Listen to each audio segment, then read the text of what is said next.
You guys, this is exactly why they want to ban this book.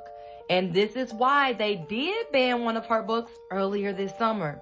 Pay very close attention to this video, you guys. See, this is set up just like a natural medicine cabinet. All right, here we go, right here. All right, here we go. It has the ingredients list, and it also has all the instructions, and then it has the dosage, how often you're supposed to take it. You guys read very carefully because there's some things that I can't say on this TikTok or I might take this video down. This really is a must-have for every household.